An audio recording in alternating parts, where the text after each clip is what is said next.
If you've used languages like Rust or Zig, or worked with the Clang C and C++ compiler, you've been working with one of the biggest technologies in the language compiler world today, LLVM. But what is LLVM exactly? What makes it so special? LLVM is a library that makes it easier to write compilers that can target a vast number of platforms and backends.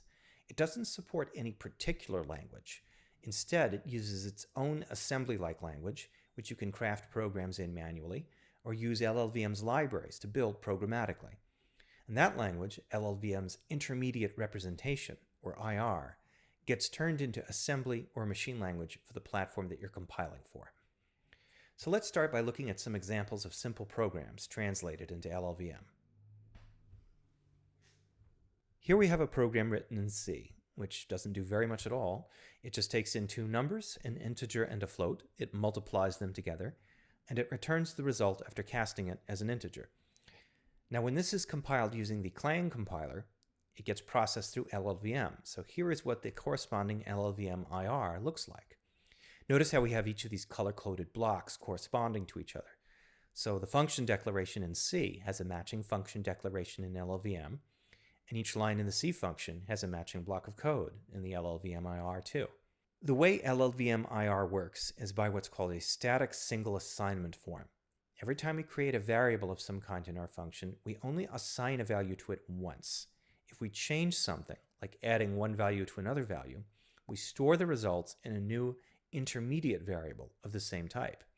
For instance, when we do our multiply action, the results are generated into an intermediate value and then stored in the allocated variable space. Now, this may seem inefficient, but being this explicit about every step allows LLVM to perform a great many optimizations and to do those things across platforms. It's a big part of why it's so powerful and useful.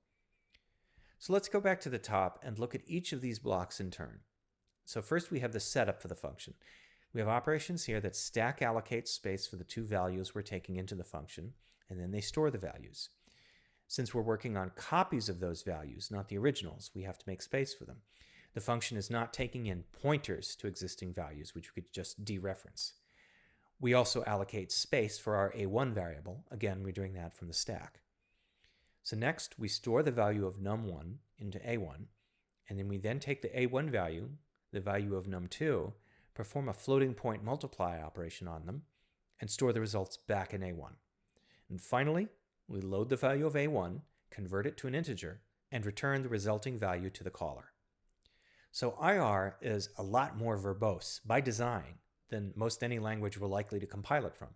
It is describing how to do all of these things at a level that's more basic even than C, because most of the operations we're performing are things a CPU can support directly, like floating point multiplication, so they're necessarily primitive. Now, this includes things like how we would handle control flow. Let's look at a slightly different program, one that has a single if operation in it. The way these things work in LLVM is we perform some operation, and then we use one of LLVM's comparison operators to get a Boolean value, in this case a greater than for floating point values. This might equate directly to something that is expressed in a particular CPU instruction set as a single instruction. But the point is that in LLVM, we have a way to express that generically outside of any particular instruction set. So once we get our comparison operation, we perform a conditional branch based on the result. We branch to this named code block if the result is true, or this named code block if the result's false. And again, an important thing worth emphasizing is that nothing in LLVM's IR targets any particular processor or any particular instruction set. There are concessions in LLVM to do things like handle function call arguments by way of passing information through registers for the sake of speed. But you don't actually need to know the way registers are set up on any particular CPU to do that. All you have to do is specify that's what you want done, and when you compile it to a particular machine type, LLVM figures that stuff out for you. So because of how granular and low-level LLVM IR is, you don't work in it yourself if you can help it. That is, unless you're writing a compiler, in which case you use LLVM's tools to generate the code you see here. How that's going to work is going to vary. A number of languages have high-level toolkits for generating LLVM IR and passing that to the compiler. And that's something I'm going to be examining in greater detail in a future video.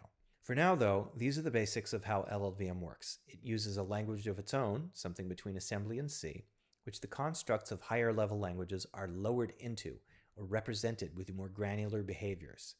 And it's machine and architecture independent, so it's designed to target any number of different CPUs or systems, even ones that don't exist yet.